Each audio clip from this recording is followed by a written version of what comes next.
Turn left onto Fox Hill Drive.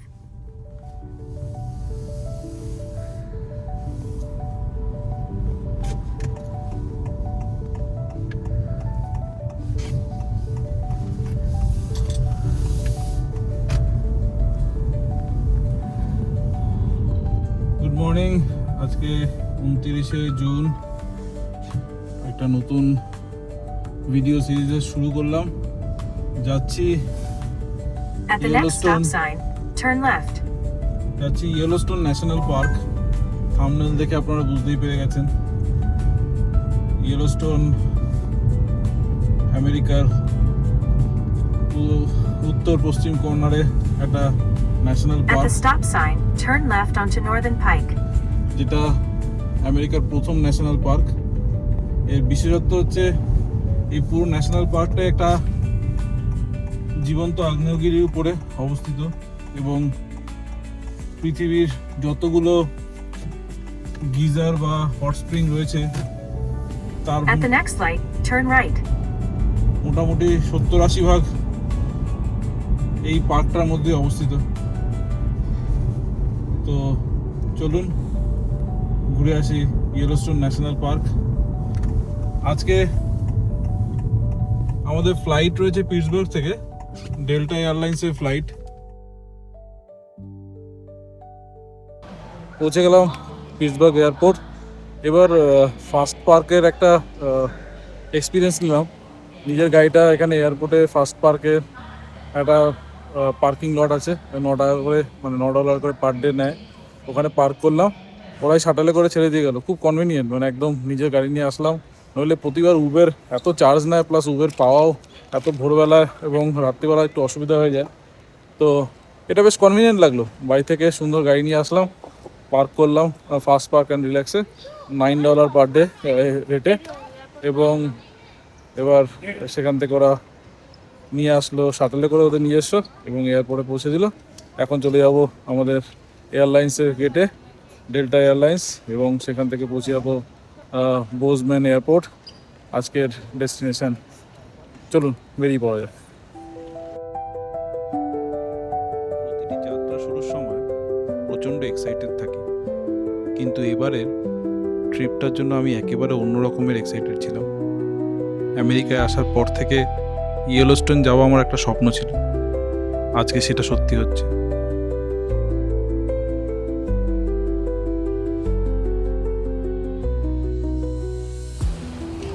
So 6:40 আমাদের flight Pittsburgh থেকে।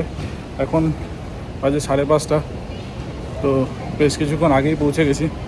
আসলে একটু আগে আগে বেরিয়েছিলাম, তার কারণটা হচ্ছে যেহেতু এই পার্কিংয়ের সার্ভিসটা ফার্স্ট টাইম নিচ্ছি, তো এটা জানা ছিল না যে কতটা দূরে বা কীরকম কী ওয়েট টাইম থাকবে শাটলের জন্য। কিন্তু খুব ভালো এক্সপিরিয়েন্স ছিল, একদমই দাঁড়াতে হয়নি। এবং যেটা সব থেকে ভালো লাগলো যে একদম যেখানে পার্ক করছি সেখান থেকেই পিক আপ করে নিয়ে গেল শাটেল। আমাদেরকে কোনো শাটেল পয়েন্টে যেতে হয়নি। ফেরার দিনকেও একদম এয়ারপোর্টের বাইরে একটা ডেজিগনেটেড স্পট আছে ওদের, ওখানে এসে দাঁড়াবো। ওখান থেকে ওরা পিক আপ করে নিয়ে যাবে একদম গাড়ির সামনে, এবং সেখান থেকে গাড়ি নিয়ে বাড়ি ফেরত চলে যেতে পারবো।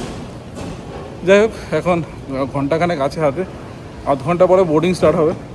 এখান থেকে আমরা এখন পৌঁছাবো হচ্ছে মিনিয়াপলিস থেকে আমরা পৌঁছে যাবো হচ্ছে বোজম্যান ইয়েলোস্টোন ইন্টারন্যাশনাল এয়ারপোর্ট।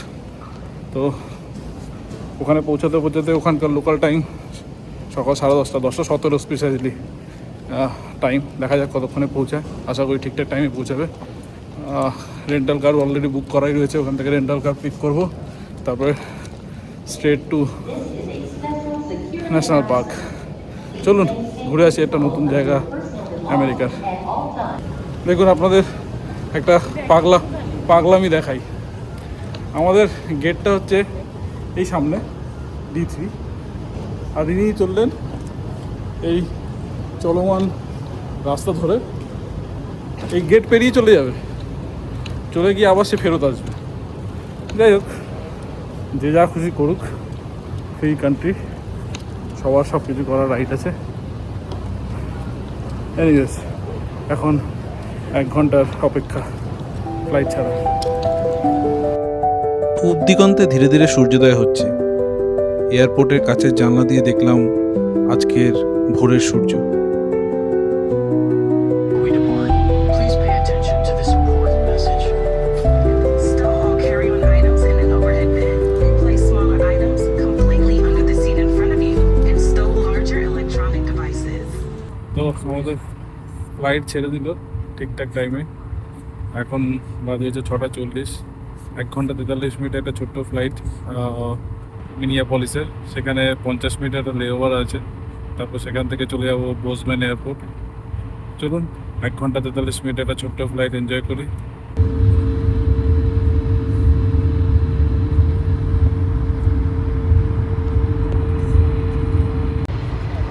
আজকে বাইরে কিন্তু প্রচন্ড কুয়াশা, তাই না? প্রচন্ড কুয়াশা, যখন ড্রাইভ করে আসছিলাম তখনও প্রচন্ড কুয়াশা ছিল হাইওয়েতে। এখনো রানওয়েতে বেশ ভালোই কুয়াশা আছে। আশা করি টেক অফটা ঠিকঠাক করবে। দক্ষ পাইলটের হাত ধরে আমাদের প্লেন মেঘ চিরে উপরে উঠে এলো এবং পাড়ি দিল আমাদের গন্তব্য বোজম্যান এয়ারপোর্টের দিকে।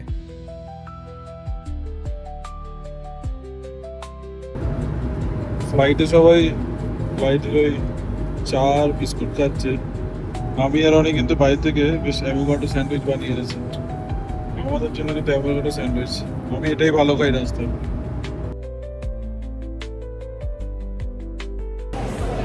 একদম রাইট টাইমে পৌঁছে গেলাম মিনিয়াপলিস এয়ারপোর্ট। এইটা মিনিসোটা স্টেটের একটা এয়ারপোর্ট, বিশাল বড় এয়ারপোর্ট। আমি এর আগে মনে হয় এরকম বড় এয়ারপোর্ট দেখেছি, যেটা শিকাগোরটা।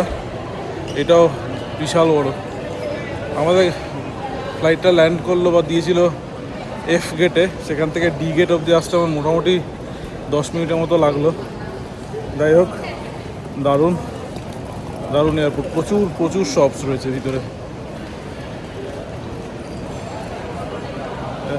তো এখন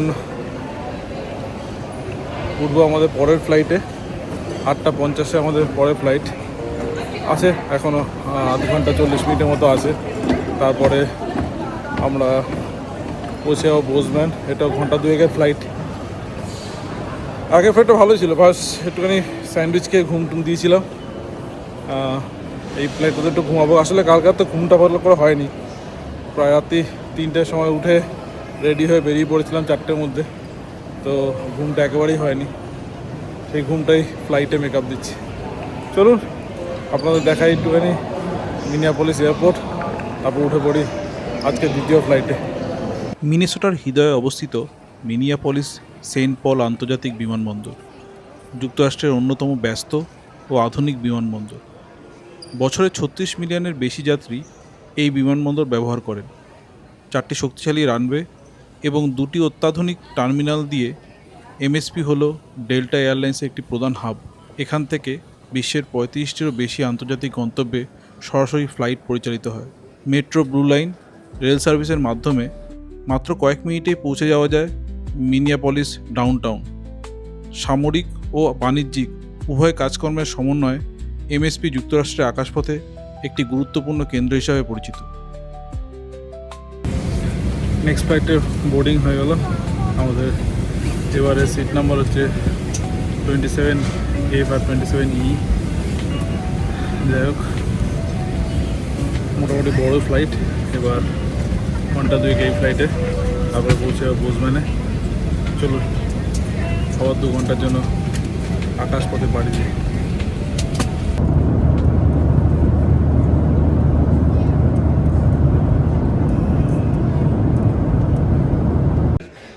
সকাল 10:24 পৌঁছে গেলাম বোজম্যান এয়ারপোর্টে। একটুখানি ওয়াশরুমে ফ্রেশ হয়ে নিলাম। এবার যাব রেন্টাল কার পিক আপ জোনে, যেখান থেকে কার পিক আপ করবো।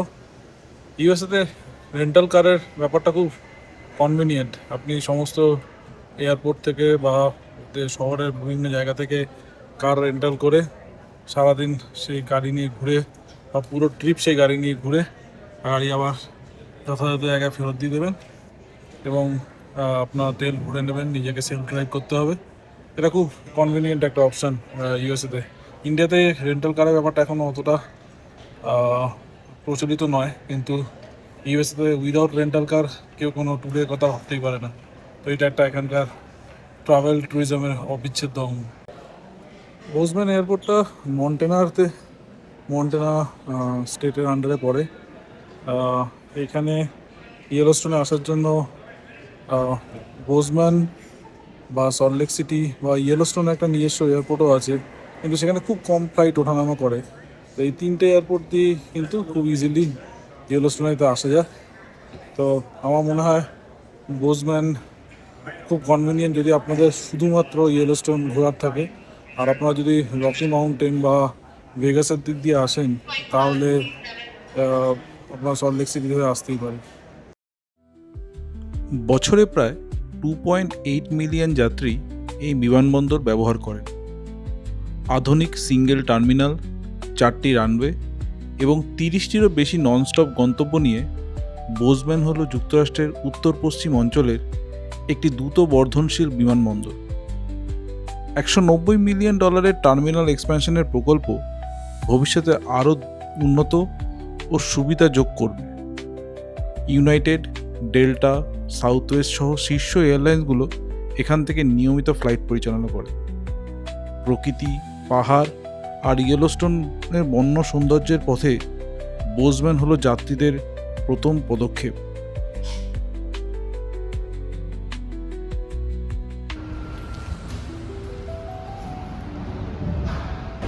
তো আমরা যেহেতু এমআরএল ক্লাবের মেম্বার, ন্যাশনাল যে কার রেন্টাল কোম্পানিটার, তো আমাকে কোনো কিউতে দাঁড়াতে হলো না ফরচুনেটলি।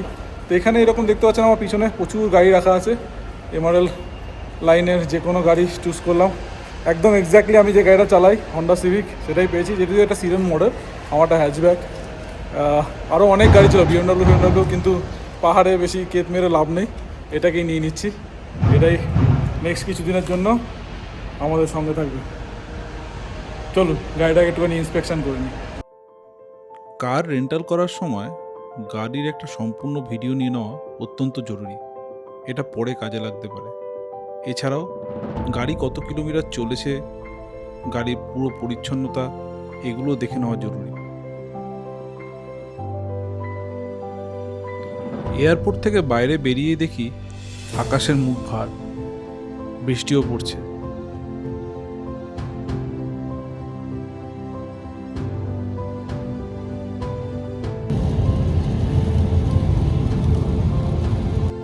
ইয়েলোস্টোন পৌঁছানোর এক্সাইটমেন্টে একটা বড় ভুল করে বসলাম। কি ভুল দাঁড়ান বলছি। আজকে ওয়েদারটা খুব আমাদের বিট্রে করছে, প্রচণ্ড বৃষ্টি এবং সামনে একটা গাড়ি দাঁড়িয়ে আছে, তার মাথায় বরফও দেখতে পাচ্ছি, মনে হয় উপরে বরফও পড়ছে। এই সময়টা বরফের টাইম নয়, কিন্তু প্রকৃতি, মাদার নেচার কখন কি করবে কোনো ঠিক নেই। আমাদের একটা ভুল হয়েছিল, সেটা হচ্ছে যে আমরা ম্যাপটাকে ডাউনলোড করে নিই, অফলাইন ম্যাপটাকে, এবং এখানে কিন্তু নেটওয়ার্ক একেবারেই নেই। তো এখানে একটা জাস্ট সিটিতে মানে সিটি না, ছোট্ট একটা জনবসতি, সেখানে ঢোকার আগে একটুখানি ম্যাপ মানে ইন্টারনেট পেলাম। তো দাঁড়িয়ে একটু আমরা ওই স্যান্ডউইচ এনেছিলাম, সেটাই খেয়ে নিলাম, প্লাস একটা ম্যাপ ডাউনলোড করে নিলাম অ্যাপেল ম্যাপসে। আশা করি এখন সেই সমস্যাটা হবে না। এখন সোজা যাবো ইয়েলোস্টোন, এখনও 1 ঘন্টা মতো লাগবে। রাস্তাটা অসাধারণ, আমি দেখাতে পারছি না কারণ প্রচণ্ড বৃষ্টি, মানে এই ওয়েদারে ব্লগিং করা খুব মুশকিল, কিন্তু যদি ফেরার দিনকে ভালো থাকে ওয়েদার আপনাদের ডেফিনেটলি দেখাবো। অসাধারণ রাস্তাটা, মানে পাশ দিয়ে নদী বয়ে যাচ্ছে, টুইস্ট অ্যান্ড টার্ন রাস্তা, দারুণ দারুণ, মানে কিছু বলার নেই। কিন্তু দুর্ভাগ্য যে খুব বেশি করে এটাকে এনজয় করতে পারছি না। চলুন পৌঁছে যাই ওয়েস্ট এন্ট্রান্সে এবং সেখান থেকে যাই আজকের ফার্স্ট স্টপ, যেটার নাম হচ্ছে ফাউন্টেন পেন্ট পট। বৃষ্টির ভ্রুকুটি উপেক্ষা করে আমরা এগিয়ে চললাম ইয়েলোস্টোনের দিকে। আস্তে আস্তে ওয়েদারটাও একটু বেটার হতে শুরু করল, আর প্রকৃতির সবুজ রূপ যেন আমাদের সামনে দেখা দিল এক অপরূপ সৌন্দর্য নিয়ে।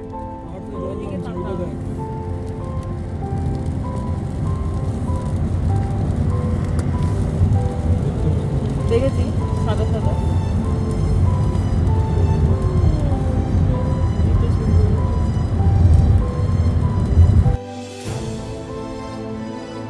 বৃষ্টি ভেজা ঘন সবুজ জঙ্গল, পাহাড় যেন আমাদের হাতছানি দিয়ে ডাকছে আগামী 4টে দিন এই অপরূপ প্রকৃতির মধ্যে হারিয়ে যাওয়ার জন্য।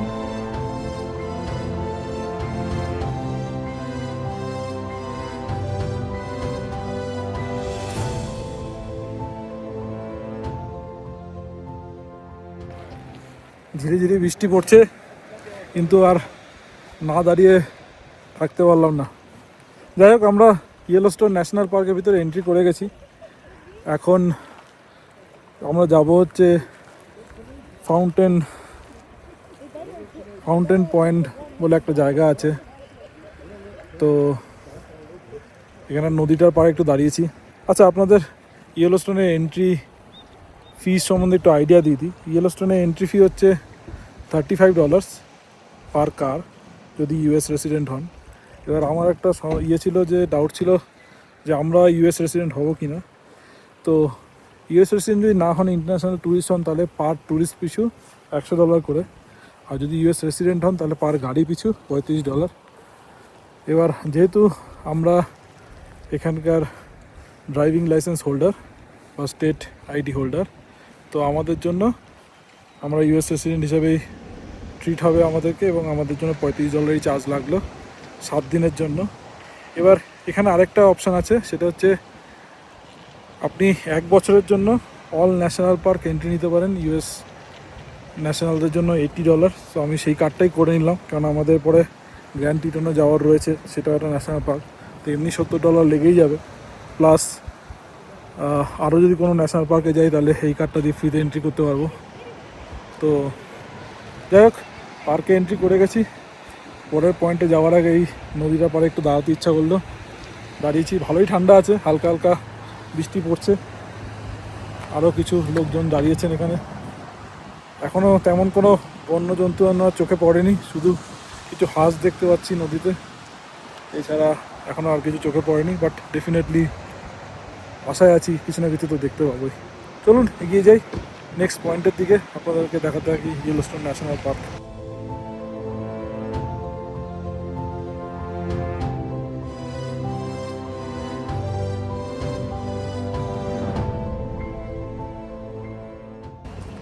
পৌঁছালাম আজকের প্রথম স্টপ, ফাউন্টেন পেন পয়েন্ট,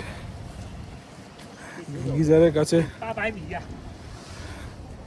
চলুন দেখি গিজার বা হট স্প্রিং কাকে বলে।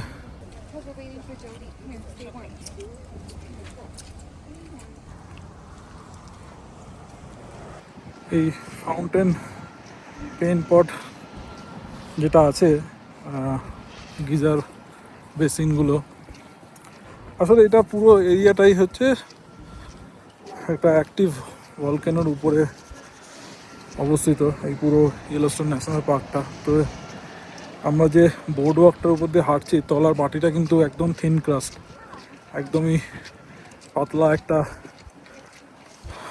ভূমির আস্তরণ। এর তলায় কিন্তু রয়েছে ম্যাগমা বা লাভা, যেটার সঙ্গে ভূমির জল এবং ব্যাকটেরিয়া, অ্যালগির বিক্রিয়া, বিভিন্ন অ্যাসিডিক পদার্থের বিক্রিয়া, বিভিন্ন রাসায়নিক পদার্থের বিক্রিয়াতে বিভিন্ন কালার তৈরি হয়। আর এই যে ধোঁয়াগুলো উঠছে, এই ধোঁয়াগুলো হচ্ছে মাটির নিচের জলটা বেরিয়ে আসছে বাষ্প হয়ে। জলটা কিন্তু একটা গন্ধ আছে, ধোঁয়াটা, এগুলো কিন্তু এই রাসায়নিক পদার্থগুলোরই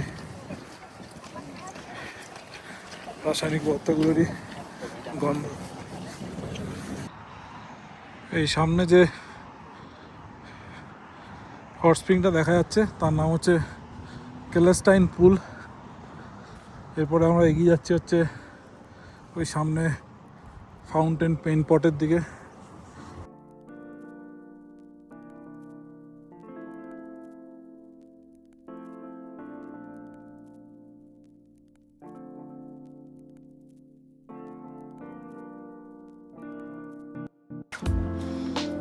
এটা হলো ফাউন্টেন পেন পটস।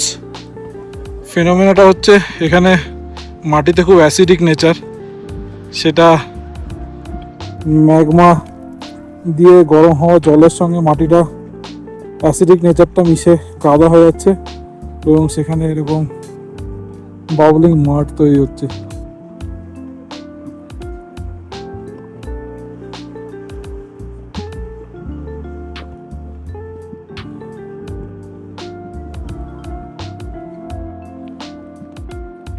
মনে হচ্ছে কাদাগুলো ফুটছে, মাটিটা অ্যাসিডের সঙ্গে মিশে কাদায় পরিণত হয়েছে। আর নিচের গরম জল তা বাষ্প এরকম বাবল হয়ে বেরিয়ে আসছে। লোয়ার গ্রাইজার বেসিনের প্রথম স্টপ হলো এই ফাউন্টেন পেন পট। গাড়ি পার্কিংয়ের জন্য এর এন্ট্রির কাছে যথেষ্ট জায়গা রয়েছে।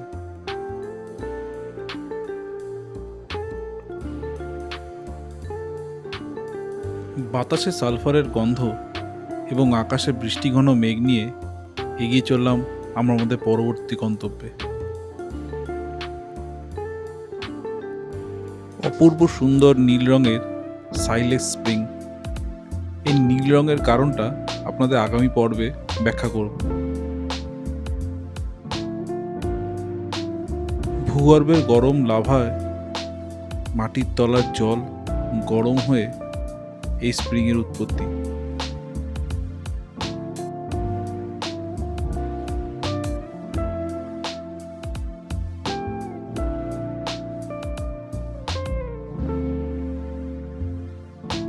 ইয়েলোস্টোন ন্যাশনাল পার্ক যেহেতু এক জীবন্ত আগ্নেয়গিরির উপর অবস্থিত, তাই সম্পূর্ণ ন্যাশনাল পার্ক জুড়ে ছড়িয়ে ছিটিয়ে রয়েছে এরকম অসংখ্য গিজার, হট স্প্রিং এবং বেসিন।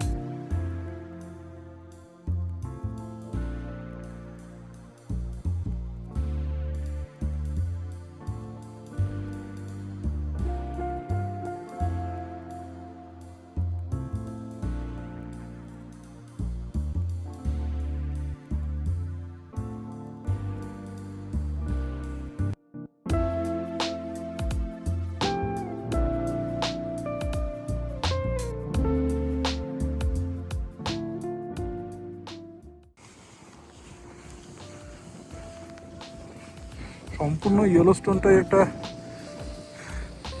আগ্নেয়গিরির উপরে অবস্থিত বলে সারা পাহাড়টা জুড়েই বিভিন্ন জায়গায় এরকম নিচের থেকে গরম বাষ্প বেরিয়ে আসার ফেনোমেনা চলছে।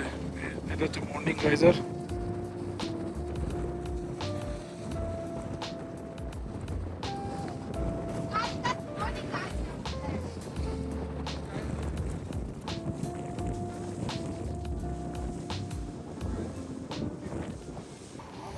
হট স্প্রিং আর গাইজারের মধ্যে পার্থক্যটা এটাই, হট স্প্রিংয়ের ক্ষেত্রে ধোয়া বা বাষ্পটা বাবল আকারে বেরিয়ে আসে জলের মধ্যে দিয়ে, আর গাইজারের ক্ষেত্রে কী হয়, গাইজারের ক্ষেত্রে একটা খুব ছোট্ট মানে ছিদ্র দিয়ে জলটা হাই প্রেশারে উপরের দিকে ফাউন্টেনের মতো উপরে বেরিয়ে আসে।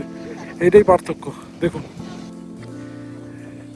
এটা হলো গাইজার, যেখানে ভূমির ভিতরের জল বাষ্পের প্রেসারে ফোয়ারার মতো বাইরে বেরিয়ে আসছে, কারণ ভিতরের ছিদ্রটা খুব সরু। কিন্তু যেখানে ছিদ্রটা বড় সেখানে বাবল আকারে এরকমভাবে বেরিয়ে আসছে, যেটাকে বলে স্প্রিং, হট স্প্রিং।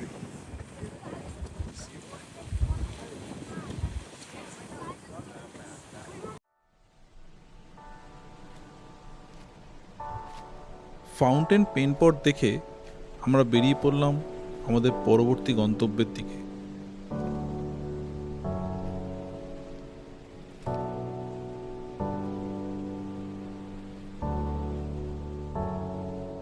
ফায়ারহোল রিভারের তীরে grand prismatic spring Yellowstone national পার্কের অন্যতম আকর্ষণ। নদীর পাড়ে পার্কিং লটে গাড়ি পার্ক করে একটা ছোট্ট ওয়াক ব্রিজ ক্রস করে পৌঁছে গেলাম আমাদের দিনের দ্বিতীয় গন্তব্য গ্র্যান্ড প্রিজমেটিক স্প্রিং।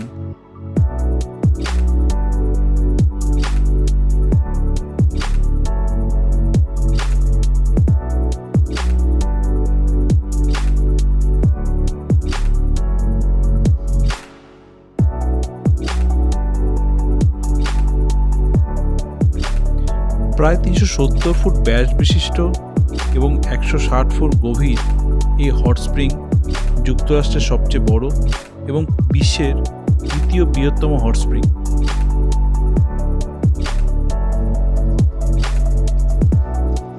দাঁড়িয়ে আছি গ্র্যান্ড প্রিজমেটিক স্প্রিংয়ের সামনে।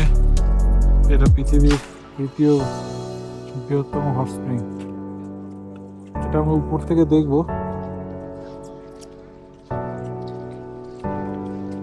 এর সামনে এগুলো যেগুলো দেখছেন এগুলো কিন্তু সবকিছু বিভিন্ন ব্যাকটেরিয়াল এবং অ্যালগিদের দ্বারা তৈরি ম্যাট ফর্মেশন। প্রতি মিনিটে 560 গ্যালন গরম জল বের হওয়া এই স্প্রিং যেন প্রকৃতির আঁকা এক বিশাল রেনবো। 1839 সালে প্রথম ট্র্যাপাররা এটিকে বয়েলিং লেক বলে উল্লেখ করে, আর 1871 সালে এর নাম দেওয়া হয় গ্র্যান্ড প্রিজমেটিক, কারণ এর রঙগুলো ঠিক প্রিজমের ভাঙা আলোর মতো। প্রথম দিনের যাত্রাপথে শেষ গন্তব্য ছিল গ্র্যান্ড প্রিজমেটিক। গ্র্যান্ড প্রিজমেটিক দেখার পর ফায়ারহোল রিভারের পাড়ে প্রকৃতির মধ্যে বেশ কিছুক্ষণ সময় কাটানো।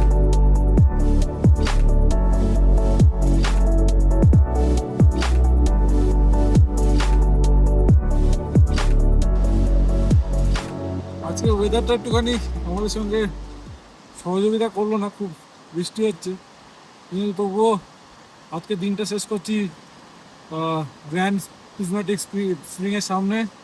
আমার পিছনে যে নদীটা দেখতে পাচ্ছেন এই নদীটার নাম হচ্ছে ফায়ারহোল রিভার। গ্র্যান্ড প্রিজমেটিক থেকে জল এসে এই ফায়ারহোল রিভারের মধ্যে পড়ছে। তো গ্র্যান্ড প্রিজমেটিক যে স্প্রিংটাতে যেখানে প্রচুর অ্যালগি এবং ব্যাকটেরিয়া জল এই নদীতে এসে মিশছে, তাহলে এই নদীর ইকোসিস্টেমে কোনো পরিবর্তন হয় না, কারণ এই নদীর এমনি যা জল রয়েছে তাতে এইটুকু জলে কোনো কিছু অসুবিধা হয় না।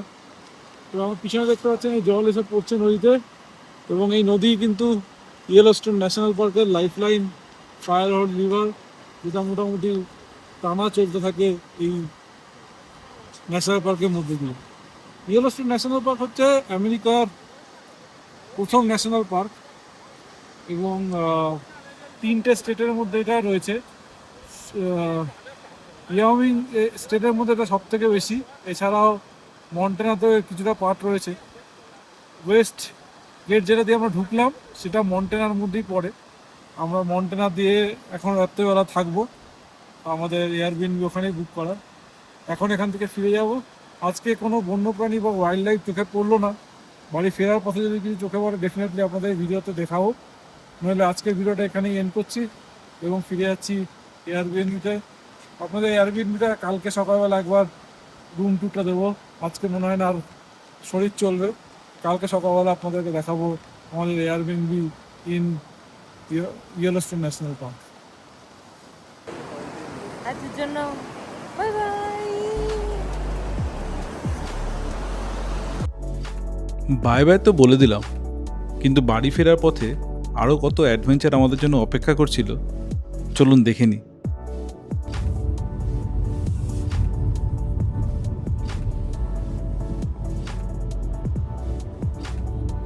এটা আমরা ঢুকলাম হচ্ছে ফায়ারহোল ক্যানিয়ন ড্রাইভ। এটা একটা 2 মাইলের লুপ, ওয়ান ওয়ে লুপ। এটা ড্রাইভিংটা প্রচণ্ড সিনিক। জানি না এই এক্সপিরিয়েন্সটা এর আগে কেউ করেছে কিনা বা ইউটিউবে শেয়ার করেছে কিনা, কিন্তু আমি ইন্টারনেটে পড়লাম এটা খুব এনজয়েবল একটা লুপ। পুরো নদীটার পাশ দিয়ে চলে। আমরাও দাঁড়াবো একটুখানি, দাঁড়িয়ে দেখার চেষ্টা করব। চলুন বাড়ি ফেরার আগে আর ভিডিওটা শেষ করার আগে আপনাদের একটা বোনাস দিই, দেখুন।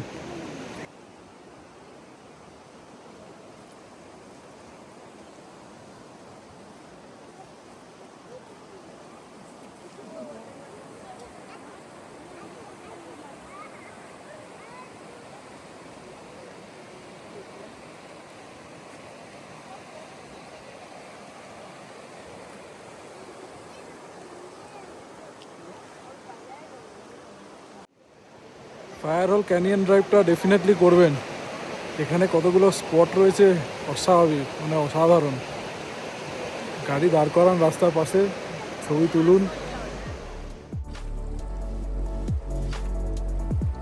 ক্যানিয়ন মানে গিরিখাত, নদী পাহাড়ের পৃষ্ঠদেশে বইতে বইতে খনন করতে করতে নেমে আসে অনেক গভীরে আর সৃষ্টি করে এক গভীর গিরিখাতে, আর তার মধ্যে দিয়ে বয়ে চলে নদী।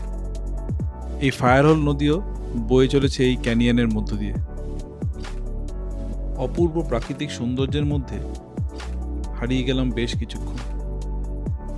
কি রাস্তা, কি দৃশ্য, কোনো শব্দই যথেষ্ট নয় এই সৌন্দর্যকে ব্যাখ্যা করার জন্য।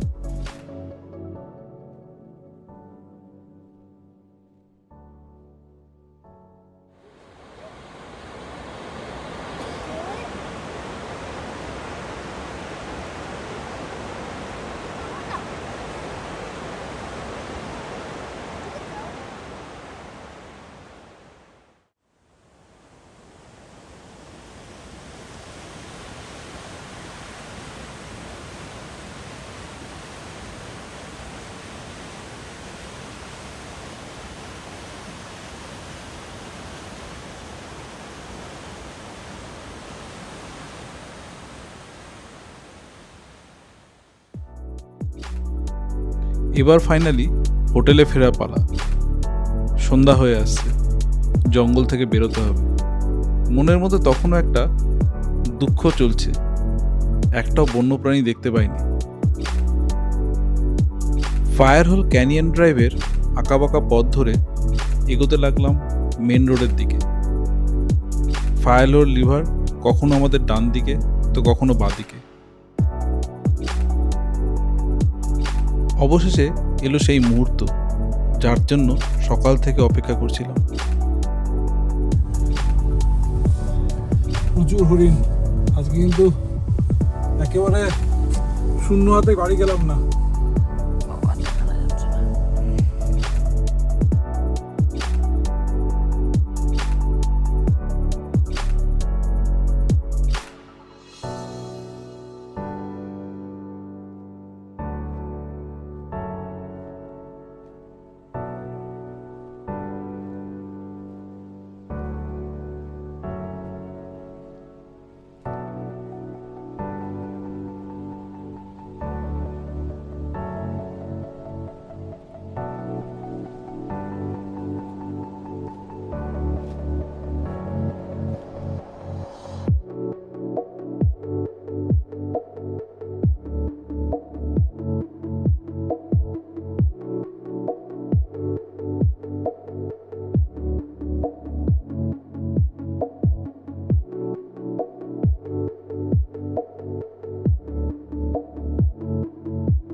নেই।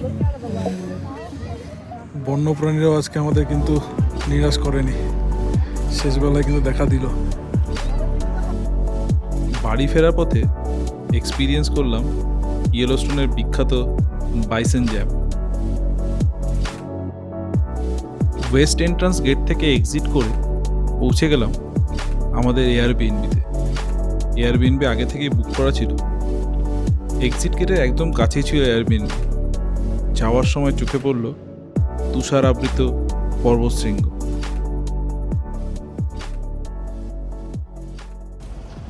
এয়ারবিএনবিতে ঢোকার পরে একটু লাঞ্চ করলাম। বাড়ি থেকে ফ্রাইড রাইস বানিয়ে এনেছিলাম, চিকেন ফ্রাইড রাইস, সেটা একটু গরম করে খেলাম। আর এখন এই পাশে একটা গ্রসারি স্টোর থেকে কালকের জন্য একটুখানি বাটার ব্রেড এসব নিয়ে নিলাম। সকালবেলা আর করতে হবে, স্যান্ডউইচ করতে হবে, কালকের লাঞ্চও নিয়ে যাবো সাথে করে, সেসব একটু কেনাকাটি করা হলো।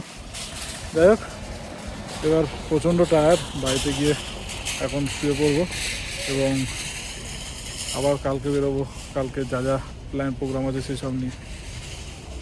গুড নাইট, আজকে এখানে ব্লগটা শেষ করছি। আবার দেখা হবে কালকে সকালে।